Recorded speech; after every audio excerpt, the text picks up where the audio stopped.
This is a hypnosis session for problem solving. Let's go ahead and start the relaxation process. Go ahead and sit or lie down in a comfortable spot and uncross your arms and legs and go into a trance. I'm sure you have felt this way before, and I know that you are thinking. And as you are, go ahead and focus on your breathing. Breathe in and out. Take a few deep breaths, as this can do away with all the things, all the stress and tension from the day. And take one more big, deep breath. Inhale. And when you are ready, exhale.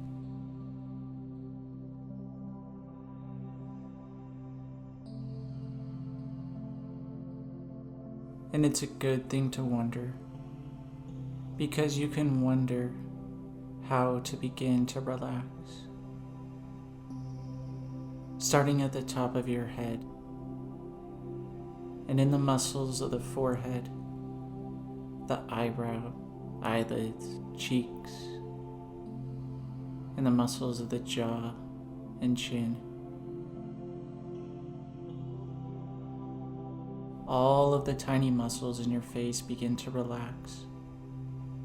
And it's a learning process, and there are so many things to learn because you chose this hypnosis session, and that means you're ready to problem solve. The wave of relaxation coming over you moves to the neck and shoulders, and it's more or less the right thing to double your relaxation. And as you continue to focus on your breathing, you become more and more relaxed. It is more wonderful, and it's more calming each and every breath, isn't it? You can listen, you know. That's right. You are doing excellent, becoming more and more relaxed. And that means your unconscious mind is also here and can hear what I say. And since that is the case, you are probably already relaxed and already know more at an unconscious level than you think you do. You take a deep breath in as the relaxation goes to the chest and lungs, and the sides and stomach. Easy breath in and easy breath out. You are sitting here listening to me relaxing, and you want the rest of your body to be more and more relaxed. So relax the arms and forearms, the wrists and hands, and all the way to the fingertips. Your body is more and more relaxed, and it is becoming easy, and it is natural to do this, isn't it? That's right. You are enjoying this moment and this relaxation. Now, notice if you feel this relaxation going into the lower back and the thighs, the hips, knees, calves. And it's more or less the right thing to feel more and more relaxed.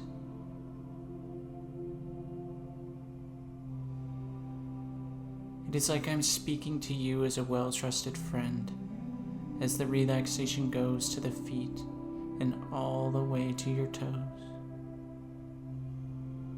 Go ahead and take a few moments to focus on your breath, so your relaxation can double much more. And I'm sure you have felt this relaxed before, because trance, hypnosis, and relaxation are all an everyday natural state.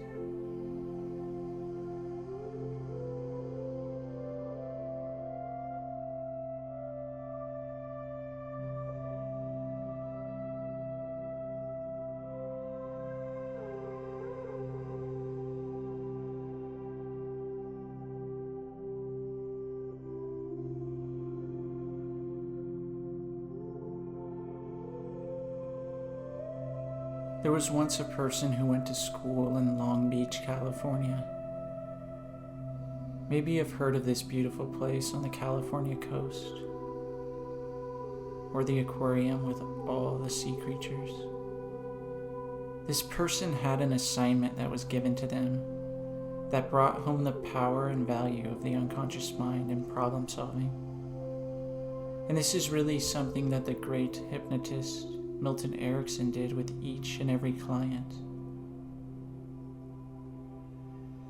He wanted them to go inside and do a search, because that is where you find new abilities and resources.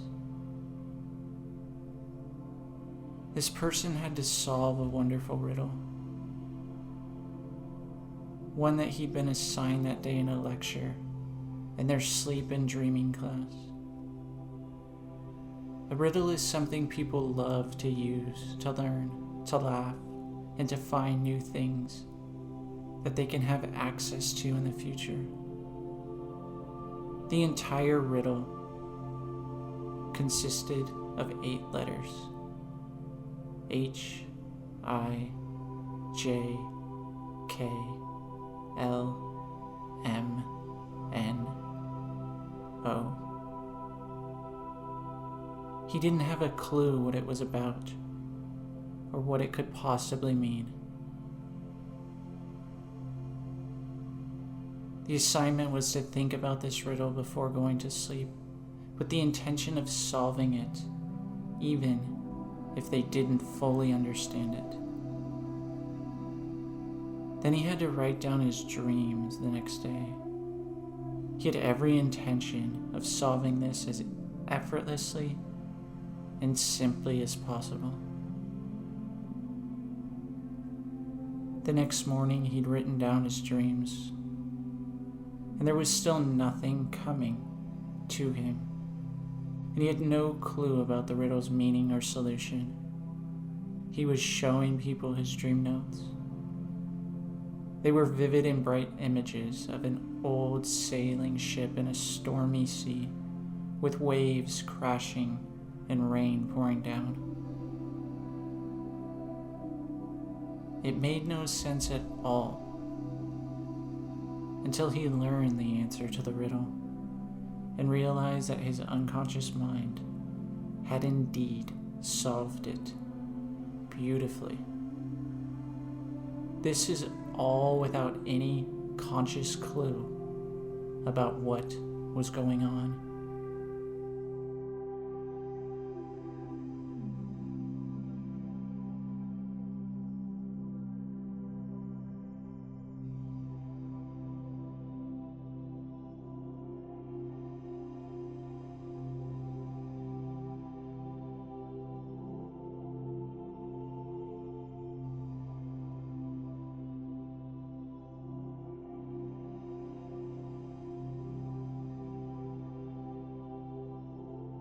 Consider this puzzle.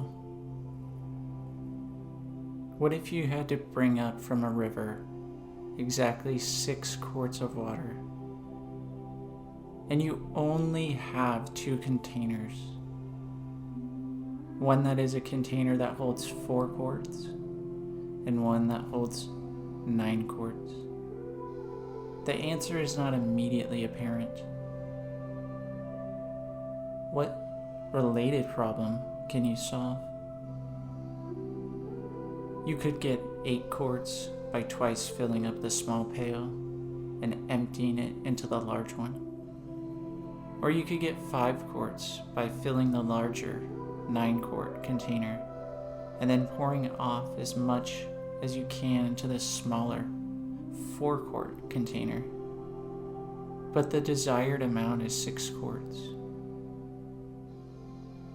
And if you're not making much progress working forwards from the given conditions to the desired result, perhaps you could work backwards. What is the situation you're trying to solve? Imagine 6 quarts of water in the large container. From what condition could this be derived? If the large container were filled and you could pour out 3 quarts, you'd easily have the desired result. From what condition could this be derived? If this small pail already held 1 quart, then you could have the condition you need. From what condition could this be derived? Maybe you could measure 1 quart by filling the 9-quart pail, discarding 4 quarts twice with the small pail, and then pouring the remaining 1 quart into the small pail. And so working backwards, you could reach something that you know how to do. And if you now reverse the whole process, maybe you have your plan of measuring 6 quarts. I want to do A. And before you can do A, you have to prepare for it by doing B. You then proceed to do B, which may lead on to unforeseen consequences that prevent you from ever returning to A. Nevertheless, the consideration of A is an essential step in the thought process leading to B. If you are to develop an adequate description, one that will solve a problem in the same manner, then it must consider A, then do B. But what if you had not recorded the things that someone said they were considering, along with the things they actually did? Would you have any hope of completing the task? It is actually easier to simulate the person's spoken thoughts than to simulate only the decisions that appear in your behavior.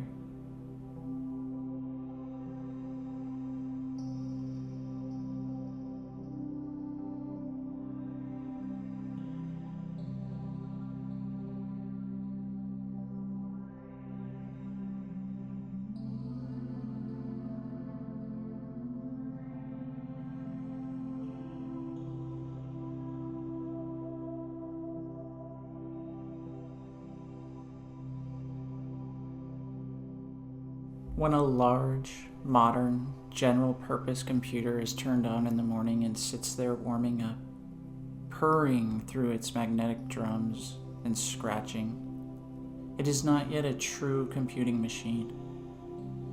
It will not begin to act like a machine that computes until it is given some instructions.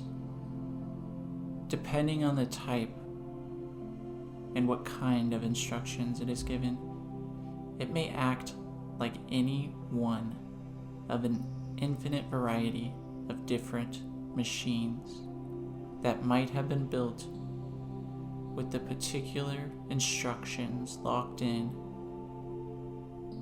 But without instructions or program, the computer will do no processing of information.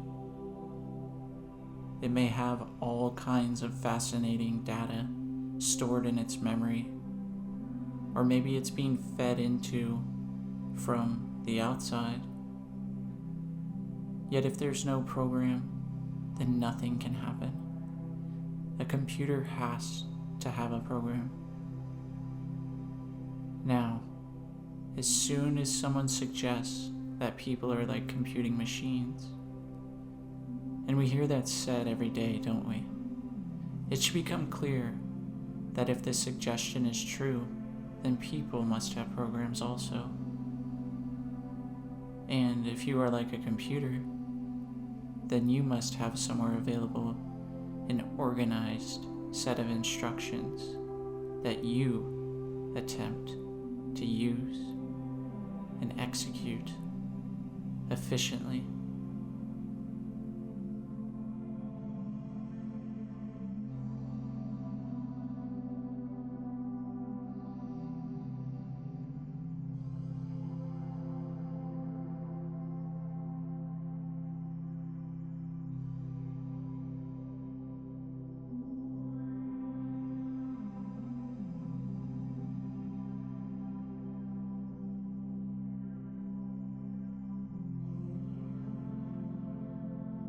Imagine in front of you, right now, close to you is a photo of a problem that you are wanting to solve.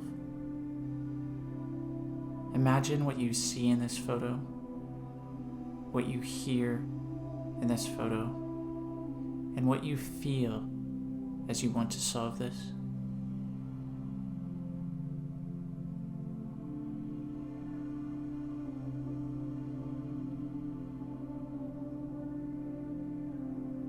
Now that you have created this photo and this visualization, you can push the photo out pretty far in front of you to maybe 20 to 30 feet away. Push it away so the problem appears small. And this is already forming a different perspective, isn't it? You can take this even further, so you can have many solutions instead of a problem. I'm sure you know what a question mark looks like. So create a picture of a question mark with your mind's eye. You can even give it a color and place it halfway between you and the photo you created earlier. Now, this makes it seem like you still need answers to this problem. That's right. You are doing excellent so far, and you're about to come up with many solutions. All you have to do is something that is simple and easy. Imagine looking at this question mark and turning your head slightly to the right, where you no longer see the question mark, because in this blank space is the realm of possibilities, opportunities, and solutions. Spend a few minutes noticing everything that is here for you. Relax and let ideas and solutions flow to you. The ideas and solutions flow easily when you relax and allow them to come. Solutions are always here. If you just look a little to the right and get a different perspective.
That is to say that you must have a plan.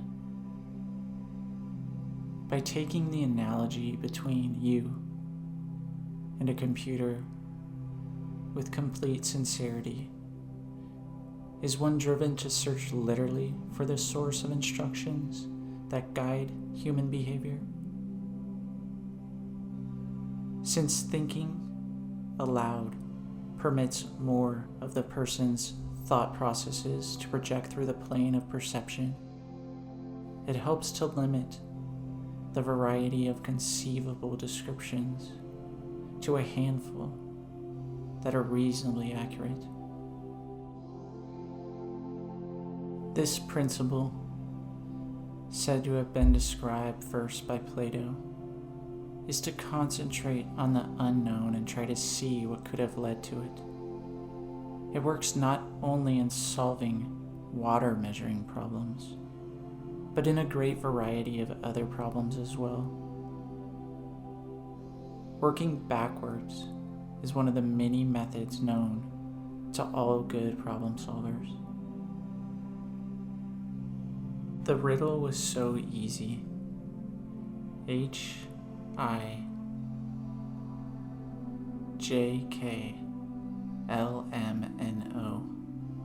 It was composed of letters.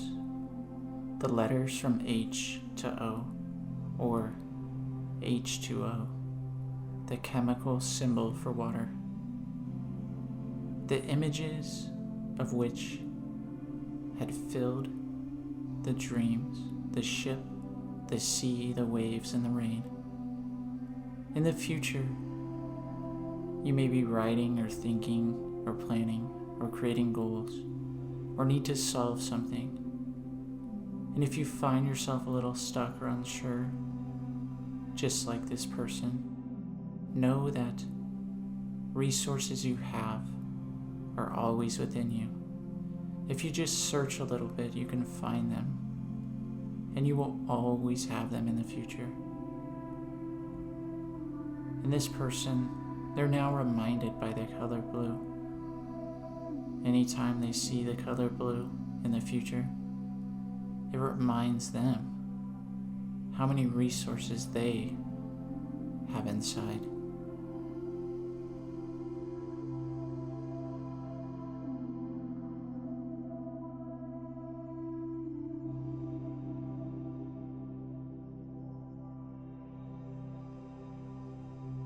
You have done so well today, and you can congratulate yourself on doing so well.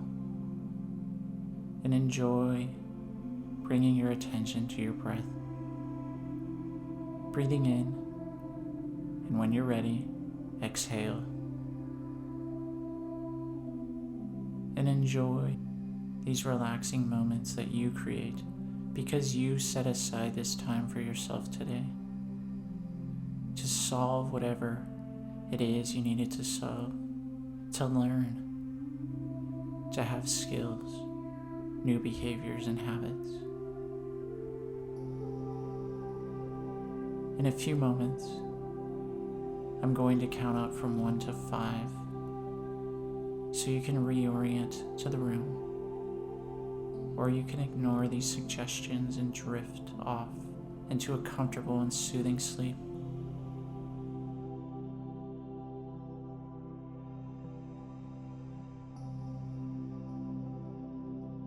1. Seeing yourself solve so many problems. 2. Hearing the sounds of success, solutions, opportunities. 3. Feeling so good. 4. Enjoying each and every moment. And 5. Open your eyes and enjoy the rest of your day or evening, or drift and dream into a comfortable and soothing sleep.